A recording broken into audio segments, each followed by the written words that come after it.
Welcome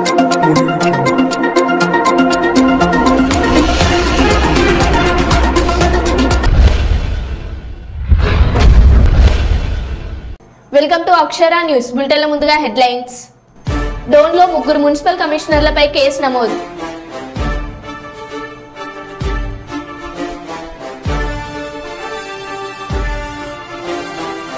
మంచిర్యాలలో వీరంగం సృష్టించిన వీధి కుక్క.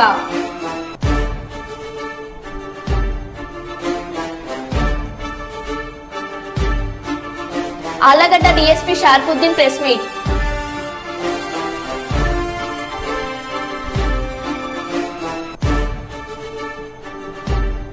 ముగిసిన సీఎం జగన్మోహన్ రెడ్డి విదేశీ పర్యటన.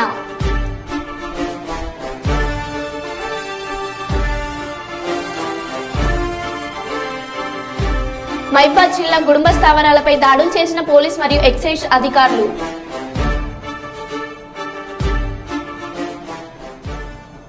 ఇక వివరాల్లోకి వెళ్తే మహబూబాబాద్ జిల్లా కేంద్రంలోని పలు ఫెర్టిలైజర్ పెస్టిసైడ్ షాపులలో వ్యవసాయ శాఖ అధికారులు పోలీసులు సంయుక్తంగా తనిఖీలు నిర్వహించారు. నకిలీ విత్తనాలు పురుగు మందులు విక్రయించే వారిపై కేసు నమోదు చేసి చట్టపరమైన చర్యలు తీసుకుంటామనే సందర్భంగా జిల్లా అదనపు వ్యవసాయ శాఖ అధికారి లక్ష్మీనారాయణ హెచ్చరించారు. ప్రతి దుకాణదారుడు స్టాక్ రిజిస్టర్లను సక్రమంగా మెయింటైన్ చేయాలని సూచించారు.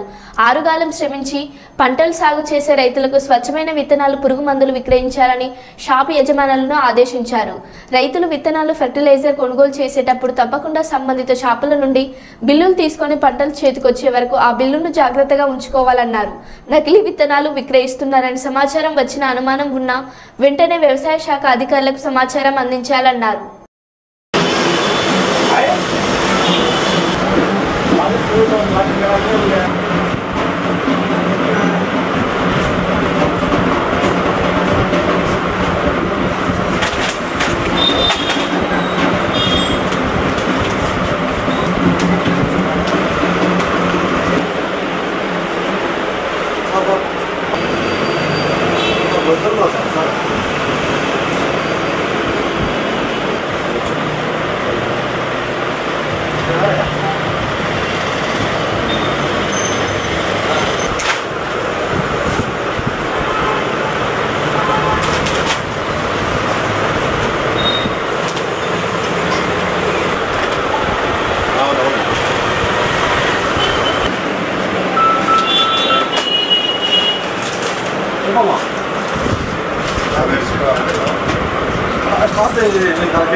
మా పంటలకు సంబంధించిన ఎన్ని వాడండి అనేది మా మందులు వాడని చెప్పి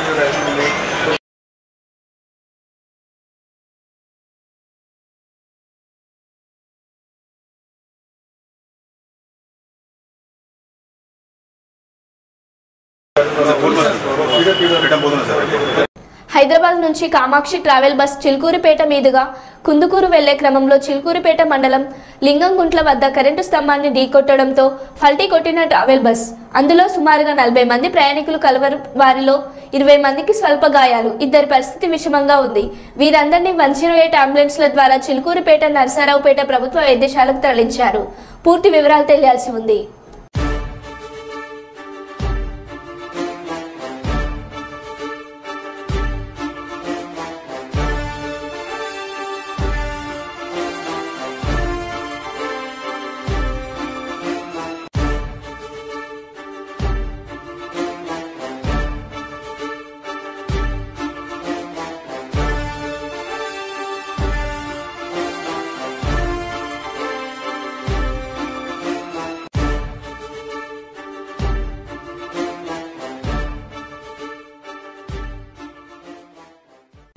గుంటూరు నల్లపాడు పోలీస్ స్టేషన్ ఎదుట వివిధ కేసులు తీసుకువచ్చి రోడ్డు పక్కన నిలిపిన కార్లు దగ్ధం.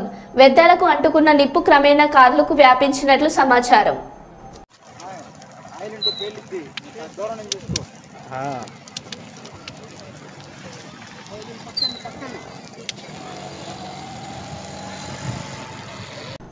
రాష్ట్రంలో ఎంసీఏ ఎంబీఏ కోర్సుల ప్రవేశాల కొరకు నిర్వహించిన ఏపీ ఐసెట్ ఫలితాలను ఆంధ్రప్రదేశ్ ఉన్నత విద్యా మండలి చైర్మన్ కె మహేందర్ రెడ్డి విడుదల చేశారు.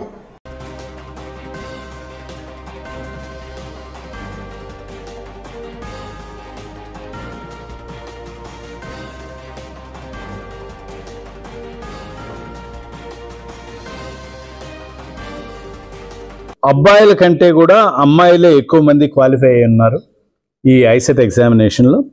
20,296 మంది అబ్బాయిలు క్వాలిఫై అయితే 22,688 మంది అమ్మాయిలు ఈ ఐసెట్ ఎగ్జామ్లో క్వాలిఫై అయి ఉన్నారు. ఈ మధ్యకాలంలో గత 2 ఏళ్లుగా మనం ట్రెండ్ చూసుకుంటుంటే అబ్బాయిల కంటే ప్రతి అంశంలో కూడా అమ్మాయిలు ఎక్కువ నెంబర్లో కాలేజీ అడ్మిషన్స్ కావచ్చు, లేదంటే క్వాలిఫైయింగ్ దగ్గర కావచ్చు, పర్సంటేజ్ల దగ్గర కావచ్చు ముందుకెళ్తున్నారు. సో ఇది ఒక విధంగా రాష్ట్రంలో శుభ పరిణామాన్ని అనుకుంటున్నాం మనం. ఈ శుభ పరిణామాన్ని స్వాగతిస్తూ ఈ ఎస్కే యూనివర్సిటీని మనస్ఫూర్తిగా అభినందిస్తూ, మరీ ముఖ్యంగా వైస్ ఛాన్సలర్ హుస్సేన్ రెడ్డి గారిని, కన్వీనర్ మురళీకృష్ణ గారిని, నా యాప్షే మిత్రులు సుధీర్ రెడ్డి గారిని అభినందిస్తూ ఫ్లాలెస్గా అంటే ఎటువంటి తప్పులు లేకుండా ఐసెట్ ఎగ్జామినేషన్ని ఎలాంటి క్రిటిసిజము లేకుండా, ఎటువంటి అనుమానాలకు తావివ్వకుండా చాలా ట్రాన్స్పరెంట్గా క్లీన్గా కండక్ట్ చేసిన ఎస్కే యూనివర్సిటీకి మరొకసారి అభినందనలు తెలియజేసుకుంటూ, వైద్యుల నిర్లక్ష్యంతో మహిళను బలి తీసుకున్నారని వరంగల్ సంరక్ష ఆసుపత్రి ముందు బంధువులు ఆందోళనకు దిగారు. కిడ్నీ సమస్యతో వారం రోజుల క్రిందట సంరక్ష ఆసుపత్రిలో చికిత్స పొందుతున్న వాణి అనే మహిళ ఆరోగ్యం క్షీణించడంతో బంధువులు ఆసుపత్రి ముందు పెద్ద ఎత్తున ఆందోళనకు దిగారు. రక్షణ లేని వైద్యులతో మహిళలకు వైద్యం అందించాలని ఆసుపత్రి యాజమాన్యాన్ని ప్రశ్నించడంతో మెరుగైన చికిత్స కోసం సంరక్ష ఆసుపత్రి యాజమాన్యం హైదరాబాద్లోని యశోద ఆసుపత్రికి తరలించారు. వైద్యం కోసం డబ్బు కూడా సంరక్ష ఆసుపత్రి యాజమాన్యం భరిస్తుందని చెప్పడంతో ఊపిరి పీల్చుకున్న బంధువులు. తీరా ఆసుపత్రి యాజమాన్యం మహిళను పట్టించుకోకపోవడంతో యశోద ఆసుపత్రిలో వాణి చనిపోయింది. వాణి మరణానికి వరంగల్ సంరక్ష ఆసుపత్రి వైద్యులే కారణమని, ఆసుపత్రి ముందు మరణించిన వాణితో బంధువులు ధర్నాకు దిగారు. గతంలో కూడా ఆసుపత్రిలో చాలా మంది రోగులను బలి తీసుకున్నారని, వైద్యుల నిర్లక్ష్యంతో మరణించిన వాణికి సరైన న్యాయం చేసి ఆసుపత్రిని మూసివేయాలని బంధువులు డిమాండ్ చేశారు.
మమ్మీకి కిడ్నీ ఫెయిల్యూర్ అయితే నెఫ్రెక్టమీ చేయడానికి ఇక్కడికి తీసుకొచ్చినాం. 12th రోజు ఈవినింగ్ 5:30కి ఆపరేషన్ చేస్తా అని చెప్పి నైట్ 11:30కి తీసుకెళ్ళిన. ఆ రోజు ఫుల్ వర్షం ఉండే, పవర్ కట్ ఉండే, లాప్రోస్కోపీ కాబట్టి మా కరెంట్ పోయినప్పుడే సర్జరీ చేసిండు. మమ్మీ కిడ్నీ తీసేసేటప్పుడు అబ్డామిన్ కి రప్చర్ చేసిండు. రప్చర్ అవ్వడం వల్ల కిడ్నీకి ఉన్న ఇన్ఫెక్షన్ మొత్తం ఇంటెస్టైన్ కి స్ప్రెడ్ అయింది. అది స్ప్రెడ్ అయిందని కూడా వాళ్ళకి తెలిసినా కూడా 3 days తర్వాత సిటీ స్కానింగ్ తీసి అప్పుడు మీ మమ్మీకి అల్సర్ ఉంది, ఇప్పటికిప్పుడు ఆ ఇన్ఫెక్షన్ అంతా స్ప్రెడ్ అయింది, ఇప్పుడు కాంప్లికేటెడ్ ఉంది కేసు, ఇప్పుడు సర్జరీ చేయాలని చెప్పి వాళ్ళే తీసుకెళ్ళిండ్రు, వాళ్ళే చేసిండ్రు. మా కన్సర్న్ ఏం లేకుండా చేసేసిండ్రు. అది కూడా ఫెయిల్ అయింది. ఫస్ట్ సర్జరీ ఫెయిల్ అయింది, సెకండ్ సర్జరీ ఫెయిల్ అయింది. సెకండ్ సర్జరీ అయిన 2 days కి మా డాడీకి స్టంట్ పడింది. స్టంట్ పడ్డ నెక్స్ట్ డేనే వీళ్ళు మమ్మల్ని ఫుల్ ప్రెషరైజ్ చేస్తున్నారు. మీ మమ్మీకి అన్ని ఆర్గాన్స్ ఇన్ఫెక్ట్ అయినాయి, మీ మమ్మీ బతకదు, ఇప్పటికిప్పుడు మీరు యశోద కన్నా వేరే ఏదైనా హైయర్ హాస్పిటల్ కి తీసుకెళ్తేనే తను మేబీ బతకొచ్చు అని చెప్పి మమ్మల్ని ఫుల్ ప్రెషర్ చేసి, మేము మా డాడీని బ్యాలెన్స్ చేసుకోవాలి, మమ్మీని బ్యాలెన్స్ చేసుకోవాలని చెప్పి మేము నెక్స్ట్ డే తీసుకెళ్తామని చెప్పినాం. చేయించుకున్నాం. కానీ ఆ రోజు నైటే మమ్మీకి వెంటిలేటర్ వేసి మొత్తం ట్రీట్మెంట్ అంతా ఆపేసిండ్రు. మార్నింగ్ పోలీస్ వాళ్ళు వచ్చినాక వాళ్ళకి చెప్తే వాళ్ళు వచ్చే ముందు మళ్ళీ అన్ని కనెక్ట్ చేసి మేము ట్రీట్మెంట్ కంటిన్యూ చేస్తాను, వీళ్ళు అబద్ధం చెప్తున్నారని చెప్పి అట్లా పోర్ట్రే చేసి లాస్ట్ ఫ్రైడే మేము యశోదకి వెళ్ళాలి అని వాళ్ళు ఫుల్ ప్రెషర్ చేస్తే ఈ హాస్పిటల్ నుండి మేము ఒక కన్సర్న్ లెటర్ తీసుకున్నాం. అక్కడ జరిగే ట్రీట్మెంట్ కి మొత్తం రెస్పాన్సిబిలిటీ సంరక్ష హాస్పిటల్ అని తీసుకున్నాం. కానీ వెళ్ళిన రోజు వాళ్ళు పేమెంట్ చేయలేదు, మేమే పేమెంట్ చేసుకున్నాం 2 lakhs. నెక్స్ట్ డే ప్రెషర్ చేస్తే 5 lakhs పే చేసి ఇవాళకి నిన్న నైట్ వరకు 13 lakhs బిల్ అయింది. నిన్న ఈవినింగ్ వీళ్ళు బిల్లు పే చేయనందువల్ల యశోదాలో ట్రీట్మెంట్ ఆపేసిండు. ట్రీట్మెంట్ ఆపేసినందుకు మా మమ్మీ చనిపోయింది. మార్నింగ్ నేను మా అన్నయ్య మా అక్క వెళ్ళి మా మమ్మీని చూసినాం. Her heart is good, brain city MRI కూడా చేసిండు, బ్రెయిన్ కూడా క్లియరే ఉంది అని చెప్పిండు. కానీ నైట్ వరకు షీఈ్ నో మోర్ అని చెప్పి మాకు కాల్ చేసిండు. పోలీస్ వాళ్ళు మాకు న్యాయం జస్టిస్ చేస్తామని చెప్పిండు, సపోర్ట్ ఇస్తామని చెప్పిండు. కానీ వాళ్ళు కూడా మాకు ఏం చేయలేకపోయిండ్రు. వాళ్ళు ఎంత ప్రెషర్ చేసినా కూడా వీళ్ళు వాళ్ళకి రెస్పాండ్ అవ్వలే, మాకు రెస్పాండ్ అవ్వలే. ఇప్పుడైనా మాకు మంచి జస్టిస్ జరగాలని మేము ఆశిస్తున్నాం. లైక్ హాస్పిటల్ ని సీజ్ చేయాలి. మమ్మీ ఆపరేషన్ లో ఇన్వాల్వ్ అయిన ప్రతి ఒక్క doctor should be behind the bars. అంతే, మా మమ్మీకి జరిగిన సిచ్యువేషన్ ఇంకెవరికి జరగద్దు అనేది మా మోటో. అంతే, మేము అందుకే ఫైట్ చేస్తున్నాం.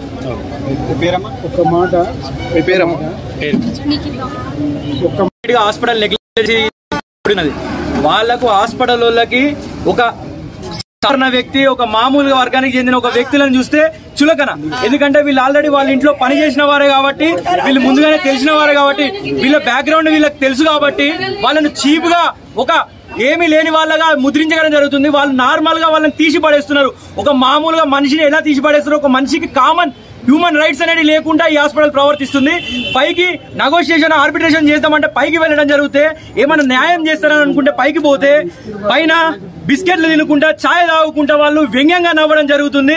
ఇది ఎంతవరకు కరెక్ట్, ఇది ఎంతవరకు న్యాయం అని మేము ప్రశ్నించినందుకు ఇక వచ్చిన పెద్ద మనుషులను వాళ్ళని వీళ్ళని బెదిరించడం జరుగుతుంది. నువ్వు కేసు పెట్టుకో, మాకు ఫరక్ పడదు, మేము ఎన్నో చూసినామని అంటున్నారు. బిడ్డ, ఇలా ఈ హాస్పిటల్ కు వార్నింగ్ ఇస్తున్నాము. ఈ రోజు కనుక మీరు న్యాయం చేయకపోతే ఖచ్చితంగా మీరు ఇదివరకు చేసిన కేసులన్నీ బయటికి తీస్తాం, మీరు ఏమేం చేసినాయో అవన్నీ చేస్తామని హెచ్చరిస్తున్నాము. పక్కా ఈ రోజు వాణి అనే అమ్మాయికి, ఈ అక్కకు న్యాయం జరగాలని మేము అందరం ఇక్కడ పోరాడతాము. ఇది ఎంతవరకైనా ఎంత దూరమైనా మేము పోతామని తీవ్రంగా హెచ్చరిస్తున్నాము. నా పేరు ఆదిత్య, నేను human rights state PRO, Bajrang Dal Suraksha Pramukh. రూమ్లోకి వచ్చినాక కూడా సిఐ గారు ఉన్నారు, ఉండగా నన్ను బెదిరిస్తున్నారు వాళ్ళు 20 మంది డాక్టర్లు. ఏంటిది, నువ్వు ఎటుపోతావు? కుప్పం పట్టణం పాతపేట విజయలక్ష్మి రోడ్డులో నివాసం ఉంటూ స్వర్ణసాగరం దినపత్రిక నందు చిత్తూరు జిల్లా స్టాఫ్ రిపోర్టర్గా విధులు నిర్వహిస్తున్న కిరణ్ కుమార్ అనే విలేకరిని చంపుతానంటూ శాంతిపురం మండలం చిన్నారిదొడ్డి పంచాయతీ కొత్తపేటకు చెందిన శివశంకర్ బెదిరిస్తున్నారంటూ సదర్ విలేకరి కుప్పం పట్టణ పోలీసులను ఆశ్రయించారు. అనంతరం అతను మాట్లాడుతూ శివశంకర్ ఆర్థిక ఇబ్బందులకు సాయం చేయాల్సిందిగా కోరిన సందర్భంగా కిరణ్ కుమార్ 10 లక్షల రూపాయలకు పూచికత్తు ఉండి సాయం చేశామన్నారు.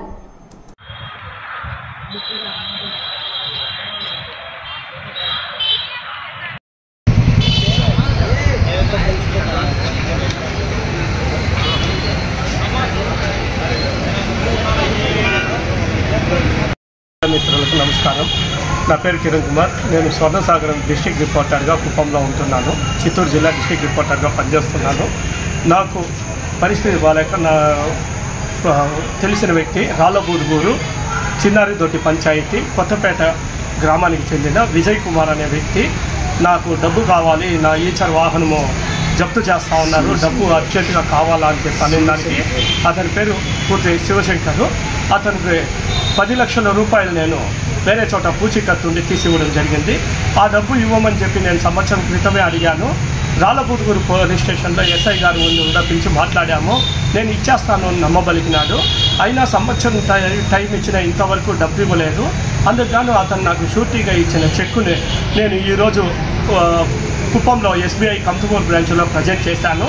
అది చెక్కు బౌన్స్ అయ్యింది అనేసి అతనికి మెసేజ్ పోయిన వెంటనే నా ఇంటి దగ్గరకు వచ్చి నేను లేని సమయంలో నా కుటుంబ సభ్యులు భయభ్రాంతులకు గురి అయ్యేలాగా వల్గర్ లాంగ్వేజ్ యూజ్ చేస్తూ తలుపులను కొట్టేస్తూ నా ఇంట్లో వాళ్ళంతా బాగా బెదిరించి చంపేస్తానని చెప్పి బెదిరించున్నాడు. తర్వాత నేను అక్కడ అవైలబుల్లో లేకపోవడంతో నాకు ఫోన్ చేసి నిన్ను చంపేస్తుంది, నిన్ను నరికి చంపేసైనా జైలుకి పోతాను కానీ నిన్ను వదిలిపెట్టలేదురా, నా మీదే కేసు పెడతావా, నా చెక్కే ప్రజెంట్ చేస్తావా అంటూ నోట్లో చెప్పుకోలేని వల్గర్ లాంగ్వేజ్తో నన్ను తిట్టి భయభ్రాంతులకు గురి చేస్తున్నాడు. నాకు ఇప్పుడు ప్రాణ భయంతో కొట్టుకుంటున్నాము. నేను నా కుటుంబ సభ్యులకి ఏమీ జరిగినా దానికి పూర్తి కారణము చిన్నారిదొడ్డి పంచాయతీ, శాంతిపురం మండలం చిన్నారిదొడ్డి పంచాయతీ గ్రామానికి చెందిన శివశంకరే దానికి కారణం అని చెప్పి నేను తెలియజేస్తా ఉన్నాను. అతను మరో 10 మందితో ఇంటి దగ్గరికి వచ్చినట్టు నాకు సమాచారం ఉంది, కానీ వాళ్ళు ఎవరు అనేది నాకు తెలియదు. ఇంకా నా ఇంట్లో వాళ్ళు కూడా భయపడుతున్నారు. ఇప్పుడు నేను ఇంట్లో ఒక్కడే ఉండాల్సి వస్తూ ఉంది. నాకు రాత్రికి ఏమైనా జరిగితే కూడా నాకు రక్షణ కూడా లేదు. అందుకే నేను ఈ టైంలో పోలీసులను ఆశ్రయిస్తున్నాను. అందుకే పోలీసులకు ఫిర్యాదు చేశాను. ఇప్పుడు పోలీసులకు ఆశ్రయించడం తప్ప నాకు వేరే మార్గం లేదు. పోలీసుల రక్షణ కల్పించాలని కోరుతున్నాను. మైబాద్ జిల్లా కురవి మండలం నేరేడ గ్రామ పంచాయతీ పరిధిలోని సిబ్బంది గ్రామ పంచాయతీకి తాళం వేసి ధర్నాకు దిగారు.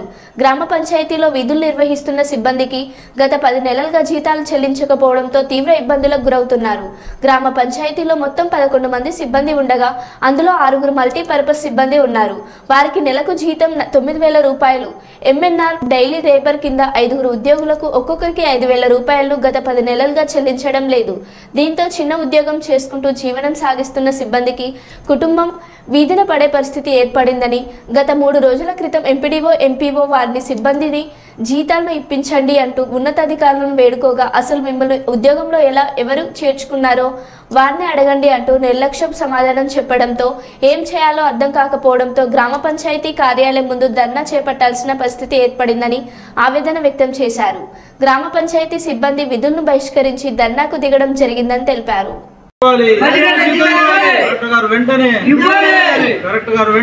మడూరు నాగభూషణం గ్రామ పంచాయతీ సిబ్బందిని 1990లో ఉన్నాను. ఇంతవరకు మాకు 90 నుంచి ఇచ్చారు, కానీ ఇప్పుడు 10 నెలల కంచి జీతాలు ఇవ్వలేదు. ఈ 10 నెలల జీతాల గురించి మేము ఇవాళ రోజుల నెలలు బంద్ పెట్టి ఆ ఆఫీసులో ధర్నా చేసుకుంటాను కూర్చున్నాం. కార్యదర్శిని అడిగిన సపోర్ట్ చేస్తలేదు, ఏ ఆఫీసర్ని అడిగిన సపోర్ట్ చేస్తలేదు. ఇవాళ కలెక్టర్ గారి దృష్టికి పోవాలని ఎంతో వేదన పడుతూ దిక్కించుకుంటూ ఎంతగానో ఇది చేసుకుంటూ కలెక్టర్ గారికి విజ్ఞాపన చేస్తున్నాం. మేము వెంటనే మా 10 నెలల జీతాలు స్పందించి వెంటనే పంపించగలరని మా ప్రార్థన. ప్రధానమంత్రి నరేంద్ర మోడీ తమిళనాడులోని కన్యాకుమారిలో ఉన్న వివేకానంద మెమోరియల్లో ధ్యానం చేస్తున్నారు. తొలుత స్వామి వివేకానంద రాక్ మెమోరియల్కు వెళ్లారు. అనంతరం శ్రీ పాద మండపంలో భగవతి అమ్మవారి పాదముద్రలకు పుష్పాభిషేకం చేశారు. స్మారక మండపంలో ఉన్న ధ్యాన మందిరంలో సాంప్రదాయ వస్త్రాలు ధరించి ధ్యానంలో నిమగ్నమయ్యారు.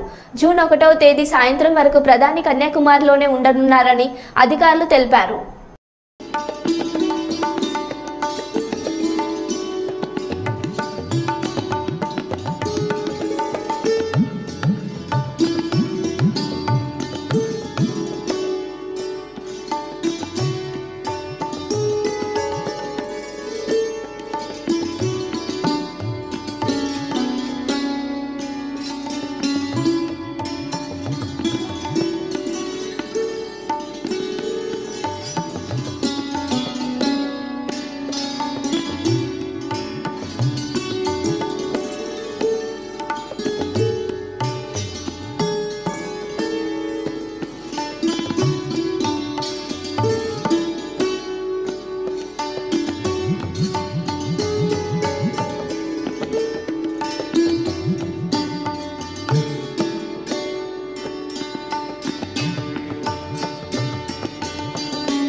పల్నాడు జిల్లా శాంతి భద్రతల దృష్టిలో ఉంచుకొని పిడుగురాళ్ల పట్టణంలో పల్నాడు జిల్లా ఎస్పీ మలికగర్ ఆధ్వర్యంలో ఫ్లాగ్ మార్చ్ నిర్వహిస్తున్నారు.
గ్రేటర్ విశాఖను అర్ధరాత్రి వేళ గడగడలాడించిన బికార ఉరుములు మెరుపులతో కూడిన వర్షం. పలు ప్రాంతాల్లో విద్యుత్ అంతరాయం.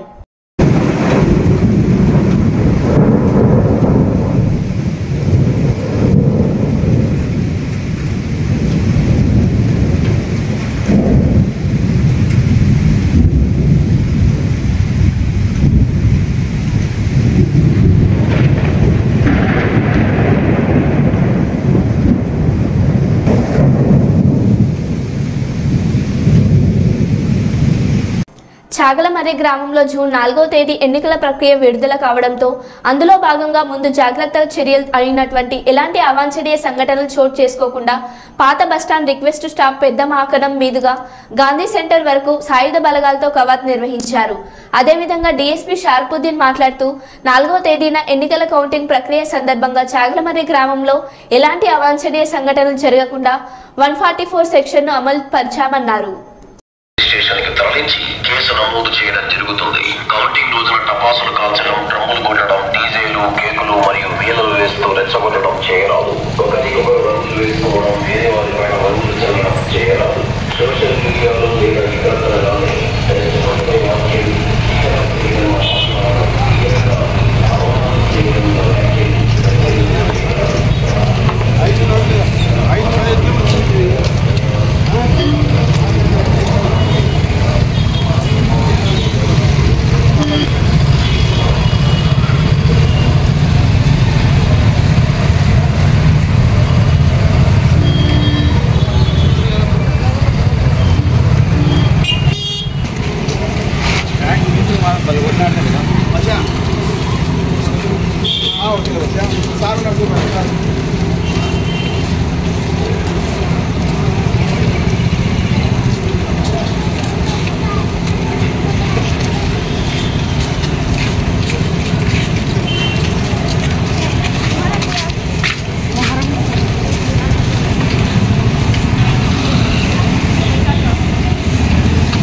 కానీ ఈ నెల 13/5/2024 తేదీ ప్రజల సహకారంతో అందరి సహకారంతో ఎన్నికలు ప్రశాంతంగా ఉంటుంది.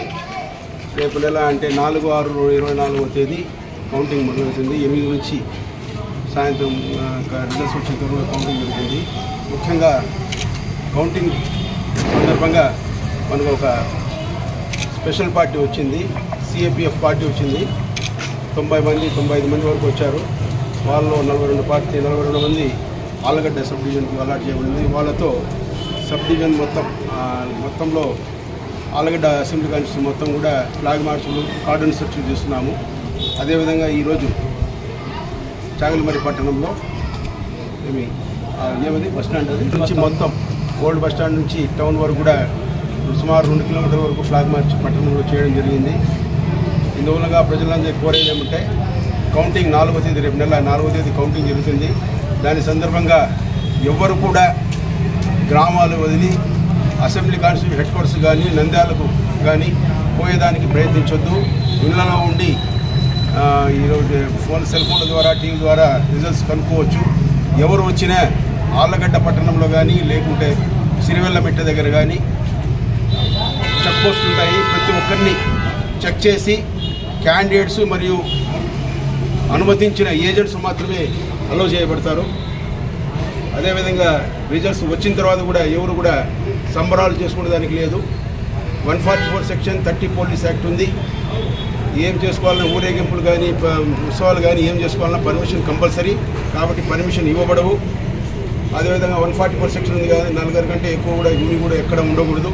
భూమి కూడా ఉంటే చట్ట ప్రకారం యాక్షన్ తీసుకుంటాము. కాబట్టి ప్రజలు ఎన్నికల్లో ఏ విధంగా సహకరించినారో అదేవిధంగా కౌంటింగ్ అప్పుడు కూడా సహకరించాలి. అదేవిధంగా ఎక్కడ కూడా గలాటాల్లో పాల్గొనవద్దు అని ముఖ్యంగా మీ ద్వారా మేము విన్నవించుకుంటున్నాం. మరో బులెటిన్లో మళ్ళీ కలుద్దాం. Stay tune.